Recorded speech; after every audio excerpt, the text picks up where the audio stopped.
Nie wiem jak wy, ale ja uważam, że to jest absolutne szaleństwo.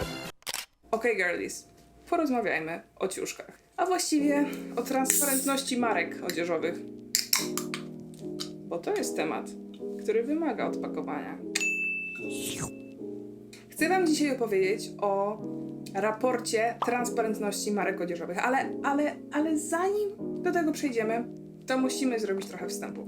Trochę wstępu o fast fashion. Zanim opowiem wam o tych wszystkich szokujących newsach, wydaje mi się, że musimy troszeczkę porozmawiać o tym, czym jest fast fashion i właściwie dlaczego jest takie złe. A właściwie o tym, jak niewiele różni się od takich marek, których nie postrzegamy bezpośrednio jako fast fashion. Więc jeżeli spojrzymy sobie na branżę odzieżową jako ogół, no to jest to druga co do wielkości, jeżeli chodzi o zanieczyszczenia, branża generalnie, tak? Tuż po lotnictwie. Czyli branża modowa produkuje prawie tyle zanieczyszczeń, co lotnictwo, jest na drugim miejscu, nie jakoś super daleko. I ubrania towarzyszą nam właściwie na każdym kroku. Więc jest to dosyć ważne, żebyśmy to odpakowali i zrozumieli, jaki jest w ogóle wpływ na środowisko i na gospodarkę i na nas właśnie ubrań. Więc generalnie możemy podzielić sobie modę na slow fashion, fast fashion albo ultra fast fashion. To, czym to się różni, to jak szybko produkowana jest odzież i w jaki sposób odpowiada na potrzeby i jakie potrzeby konsumentów. Wpływ przemysłu modowego pod kątem środowiska to produkowanie 92 milionów ton odpadów i 1,5 biliona zużytej wody rocznie. To są ogromne liczby. Co więcej, 10-30% materiałów w trakcie produkcji odzieży od razu jest traktowana jako śmieci, jako zwykłe skrawki i nie jest w ogóle wykorzystywana do produkcji odzieży. Dodatkowo przy tak szybkiej produkcji odzieży, jaką widzimy teraz, marki nie są w stanie wszystkiego sprzedać na czas, więc magazynują to. I tak samo, jeżeli pojawiają się jakiekolwiek zwroty, to oni te zwroty często też magazynują i one nigdy w sumie nie lądują w sprzedaży, tylko też lądują na śmietniku. I jeżeli mamy do czynienia z większą zmienialnością się trendów, bardziej dynamiczną, no to mamy do czynienia też z większą produkcją właśnie takich śmieci. No bo jeżeli trend szybko wygaśnie, no to te rzeczy po prostu nie są nigdy sprzedawane, bo już są niemodne i lądują na śmietniskach. Okej, spójrzcie sobie teraz na ten wykres, który znalazłam w artykule naukowym, który pokazałam przed chwilą. To jest dosyć ciekawe, bo widzimy tutaj, jak bardzo rośnie popyt na poszczególne materiały. I zobaczcie, że cały czas bawełna jest relatywnie nisko, ale drastycznie rośnie poliester i inne materiały, które są po prostu plastikowe. I nie dość, że poliester to jest po prostu plastik, nie jest przyjemny dla skóry, to jeszcze nie da się go za bardzo recyklingować. No może da się kilka razy, no ale to tyle, bo już tak naprawdę nie nadaje się do użytku. No i rozkłada się ponad 200 lat, gdzie bawełnę możemy recyklingować do woli i jest to materiał biodegradowalny. Zasadnicza różnica jest taka, że po prostu bawełna jest relatywnie droższa niż poliester i dlatego częściej produkuje się materiały poliestrowe, bo są po prostu tańsze. Ale do cen i aspektu ekonomicznego tego, o czym mówię, przejdę za sekundę. Do tego wszystkiego z rozwojem internetu, z rozwojem Instagrama, TikToka i w ogóle istnienia influencerów mamy do czynienia z coraz to szybszymi trendami.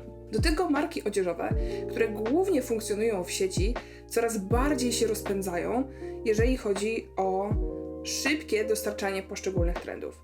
I dobrym przykładem dla mnie jest chociażby vintage suknia Mugler, którą Kim Kardashian założyła w lutym 2019 roku na Hollywood Beauty Awards. Ta suknia jest piękna, chociaż odważna. Nie minęły 24 godziny i sukienka pojawiła się już w preorderze na stronie Fashion Nova za niecałe $50.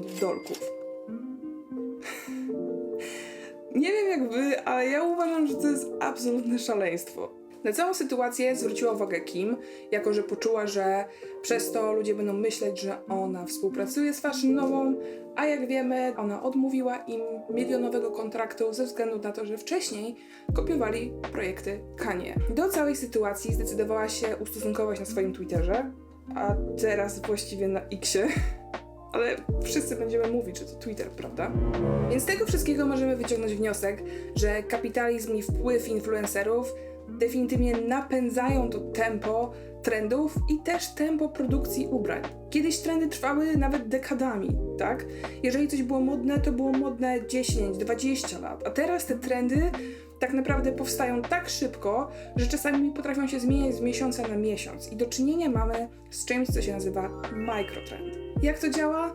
No w dużej mierze influencerzy zaczynają tworzyć takie mikrotrendy, czyli pokazują na przykład jakąś sukienkę, drugi influencer pokazuje tą sukienkę, trzeci i tak dalej, ale w momencie, kiedy już za dużo osób ma tą konkretną sukienkę, to staje się ona po prostu passé i niemodna. Co jest tricky w tej sytuacji, to, że często influencerzy dostają po prostu paczki PR-owe w tym samym czasie i mają opublikować daną odzież w tym samym czasie, co powoduje, że pewnego razu mamy do czynienia z super saturacją danego produktu, więc wszyscy rzucamy się, o mój Boże, ponieważ mój ulubiony influencer to ma, ja też to muszę mieć, i w momencie, kiedy tak naprawdę to zaczyna docierać do konsumenta, to już staje się po prostu niemodne, bo pojawia się kolejna rzecz. I jest to w dużej mierze może nie tyle, co stworzone przez influencerów, tylko influencerzy stanowią pewnego rodzaju narzędzie w takim konsumpcyjnym i kapitalistycznym cyrku tworzonym przez marki odzieżowe. I skoro już mówimy o kapitalistycznym podejściu, to myślę, że warto spojrzeć na to wszystko troszeczkę od ekonomicznej strony. Więc jeżeli sobie spojrzymy na inflację w 2022 roku, mam na myśli globalną inflację, no to według Macro Terms ta inflacja wynosiła 8,2%, aczkolwiek tak czy tak ceny odzieży detalicznej niezmiennie rosną od 15 lat. Dodatkowo rozwój platform zakupowych i dostępności sklepów internetowych powoduje coraz to większą konkurencję między markami odzieżowymi. Jaki wychodzi z tego wniosek? No taki, że marki odzieżowe próbują obniżyć swoje ceny, skusić nas różnego rodzaju obniżkami, kodami promocyjnymi itd., żebyśmy kupowali tą odzież, ale jednocześnie zmniejszają swoją marżę. No i co w takiej sytuacji? Wiadomo, że żadne przedsiębiorstwo nie będzie chciało, żeby ta marża była coraz mniejsza, prawda? Więc trzeba pomyśleć o tym, jak spowodować, że cały proces produkcji będzie w ogóle tańszy. Więc stwierdzą, hej, skorzystamy z tańszego dostawcy materiałów, skorzystamy z tańszej fabryki, z tańszej szwalni. Ale dobrze wiemy, że w takim przypadku nie tylko cena za usługę maleje, ale również jakość pracy i życia dla tych osób, które tą odzież produkują.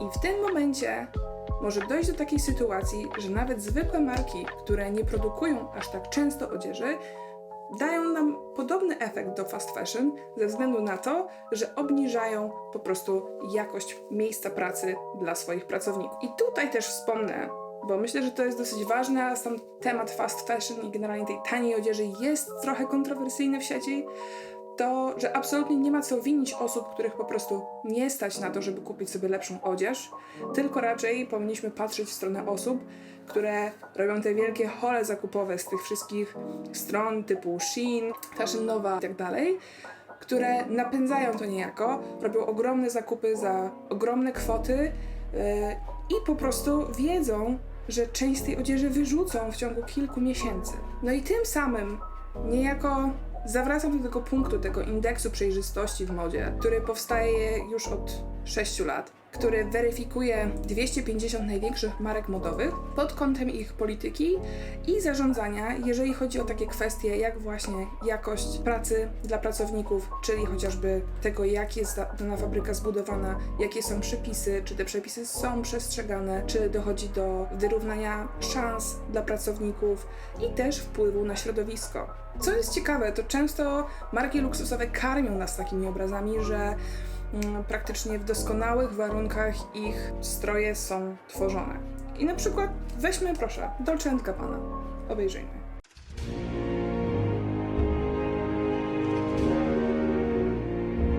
Widzimy, z jaką dokładnością i skupieniem produkowana jest odzież praktycznie w laboratoryjnych warunkach. No i zupełnie to nie przypomina tych zdjęć z fabryk Shein.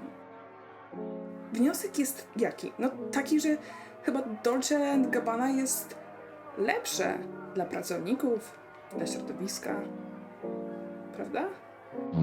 No niestety nie do końca. Obie marki wylądowały w najniżej ocenionej grupie. I to Dolce & Gabbana wypadło gorzej niż sam Shein. Spójrzmy na konkretne statystyki. Nie wzięłam tu pod uwagę wszystkich 250 marek, tylko wybrałam te, które wydaje mi się, że znacie i będzie Wam najłatwiej się do nich odnieść. Więc wcześniej wspomniana Fashion Nova otrzymała wynik 0%, na równi z taką marką jak Savage X Fenty. Tuż za nimi goni ich Dolce & Gabbana z 2%, a następny jest Shein z wynikiem 7% transparentności. Kolejny jest Chanel z 11%, Valentino z 18%, Victoria's Secret z 19% i nasze Reserved z 20%. Następnie znalazł się tam też Michael Kors 23%, Versace na równi z Carrefourem, czego nie sądziłam, że kiedykolwiek powiem takie zdanie, i Boohoo 24%, Hermes 28%, Louis Vuitton na równi z Diorem 29%, Guess 31%, Wrangler 33%, Prada i Miu Miu 34%, Bon Prix 37%, Lacoste, Burberry, Armani 38%, Primark i Zalando 40%, Vero Moda 41%, S. Oliver, Chibo, Chloe 43%, New Balance 46%, Calvin Klein, Tesco i Gap 48%, Mango 49%, Tommy Hilfiger, Zara, Stradivarius, Pull&Bear, Bershka, Nike, Jordan, Converse, Asos 50%. Następnie wchodzimy już powyżej połowy, a tam czeka na nas Saint Laurent, Bottega Veneta, Balenciaga 51%, Ralph Lauren z 54%, Hugo Boss 55%, Adidas 56%, Fendi 58%. Następnie mamy trzy bieliźniane marki: Tezenis, Intimissimi, Calzedonia 63%, Vans 65%, Timberland, North Face, Puma 66% i C&A 68%, a potem ku mojemu zaskoczeniu H&M 71%, Gucci 80% i na czele OVS 83%. Te wyniki są oczywiście wynikiem ważonej średniej wielu różnych indykatorów. Mówią nam o tym, ile poszczególne marki są w stanie przyznać, jeżeli chodzi o kwestie środowiskowe bądź związane ze współczesnym niewolnictwem. Wiem, co teraz sobie możesz myśleć? Zuzia, zwariowałaś? Współczesne niewolnictwo? Niewolnictwo skończyło się dawno, dawno temu? Nie. Niestety nie. Na ten moment oczywiście niewolnictwo jest nielegalne wszędzie, w każdym kraju na świecie, ale to nie zmienia faktu, że dalej funkcjonuje. W 2021 roku zidentyfikowano prawie 50 milionów osób, które obecnie funkcjonują we współczesnej niewoli. I ona przyjmuje różne formy. Najczęściej jest to związane z wyzyskiem seksualnym, ale w tym przypadku, jak mówimy, mamy na myśli wyzysk ekonomiczny, uzależnienie od długu i niemożliwość zrezygnowania z danego miejsca pracy, nawet w skandalicznych warunkach. Nie mogę o tym mówić za dużo, bo się po prostu tak denerwuję. To sprawia, że jestem tak zła. Dobra, więc spójrzmy teraz na poszczególne kategorie indykatorów, no bo nie będziemy omawiać ich wszystkich. No i zobaczmy, czy są to trochę inne wyniki niż te, które podawałam Wam przed chwilą. Pierwszą kategorią jest Policies and Commitments, czyli klarowność zasad i zobowiązań. Ta sekcja odpowiada nam na pytanie: jakie zasady i procedury dotyczące praw człowieka oraz środowiska ujawniają publicznie główne marki i sprzedawcy? Tutaj widzimy, że wynik wynosi 53%, czyli jeszcze nie ma takiej tragedii, a tragedia dopiero zaraz się okaże, także zapnijcie pasy. Tutaj najbardziej imponujący wynik, bo aż 98% osiągnęły marki luksusowe, czyli Bottega Veneta, Balenciaga, Gucci, Saint Laurent. 92 marki uzyskały wynik powyżej 70% i są to marki, które ujawniają w dużej mierze ich politykę odnośnie aspektów środowiskowych i tych związanych z jakością pracy. Aczkolwiek 30 z 250 wylądowało w grupie 0 do 10%, czyli to są marki, które praktycznie nic nie udostępniają o swoich politykach związanych właśnie z dostawcami, jeżeli chodzi o te aspekty, które wymieniłam. Drugą kategorią jest governance, zarządzanie. Tutaj już widzicie, że ten wynik zaczyna troszeczkę spadać, ponieważ mamy do czynienia z 36%. Ta kategoria odpowiada nam na pytanie: kto w firmie jest odpowiedzialny za wpływ społeczny i środowiskowy? I tutaj, moi drodzy, mamy wyniki 100% i są to Balenciaga, Bottega Veneta, H&M, Puma, Hugo Boss i Adidas. Czyli są to marki, które ujawniają dane kontaktowe swoich specjalistów od spraw zrównoważonego rozwoju i udostępniają informacje na temat odpowiedzialności zarządu na kwestie związane z prawami człowieka i kwestiami środowiskowymi. 41 z 250 marek otrzymało wynik 0. Trzecia kategoria to traceability, identyfikowalność, na poziomie 23%. Ta kategoria odpowiada nam na pytanie, czy główne marki i sprzedawcy ujawniają swoje łańcuchy dostaw i jak szczegółowe są te informacje. 6 marek otrzymało wynik powyżej 90%, w tym Gucci najwyższy 96%. Następnie znalazło się nasze bieliźniane trio, Calzedonia, Intimissimi, Tezenis oraz OVS i United Colors of Benetton. Te marki udostępniają szczegółowe informacje na temat listy swoich dostawców i pierwszych producentów, ze wszystkimi informacjami, które są niezbędne do tego, żeby takich dostawców zidentyfikować. Udostępniają też dane na temat niektórych swoich zakładów przetwórczych i dostawców surowców. Warto zauważyć, że prawie połowa tych marek, które były badane, miała wynik od 0 do 1%, czyli w ogóle nie udostępniają informacji na temat swoich dostawców, surowych materiałów i przetwórni materiałów. Jeżeli chodzi o bardziej szczegółowe dane, to co mnie najbardziej zszokowało, to to, że tylko 13% marek zawarło informacje na temat certyfikatów, które posiadają pierwsi producenci. Zaś jeżeli chodzi o fabryki przetwarzające materiały, ten wynik wyniósł tylko 11%. To jest naprawdę mało. To jak ja to zobaczyłam, to pierwsze o czym pomyślałam, to o tych fabrykach w Bangladeszu, które się sypią albo palą, bo na przykład nikt nie pomyśli o tym, że potrzebne są wyjścia ewakuacyjne.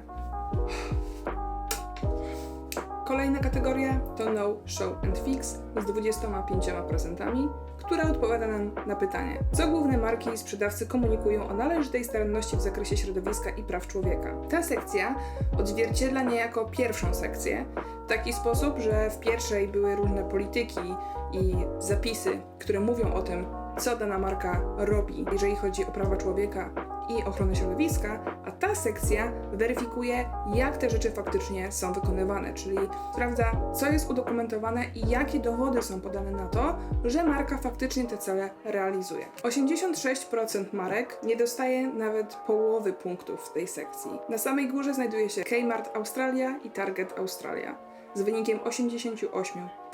Ostatnia sekcja to Spotlight Issues, czyli problemy w centrum uwagi z najniższym sumarycznym ogólnym wynikiem 18%.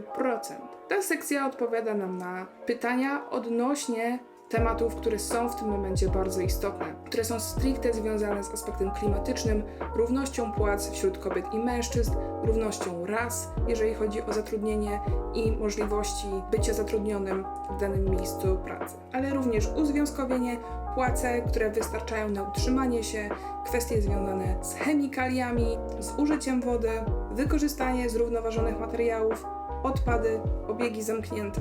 Tutaj OVS otrzymał wynik 74%, co jest wzrostem z zeszłego roku, aczkolwiek, jak sami widzicie, żadna marka nie otrzymała wyniku wyższego niż 75%. Jeżeli chodzi o inne wysokie wyniki, H&M, Gucci i United Colors of Benetton. Co mnie zszokowało najbardziej i co jest absolutnie niedopuszczalne, to to, że tylko 1% marek zawarł informacje na temat tego, czy płace, które otrzymują pracownicy, są w ogóle wystarczające na utrzymanie się. I takie badania są bardzo ważne, ale w idealnym świecie praktycznie w ogóle nie musiałyby istnieć. I jest to dla mnie wyjątkowo przykre, bo uwielbiam modę i uwielbiam też, że moda pozwala nam na kreatywną ekspresję. I powinno tak być. Tak, nie powinniśmy musieć się za każdym razem zastanawiać nad tym, czy pracownicy danej marki są w stanie się w ogóle utrzymać za pieniądze, które otrzymują, i nie powinniśmy musieć się zastanawiać nad tym, czy dana marka nie produkuje odzieży w fabrykach, które za sekundę się rozpadną. Czy te osoby, które pracują dla danej marki, szyją te ubrania, czy są w stanie godnie żyć. I nie będę wam mówić, jakie marki macie wspierać, jakie macie bojkotować, tylko jedyne co to chcę was tak naprawdę uczulić na ten temat i na to, żeby podejmować te decyzje trochę bardziej świadomie.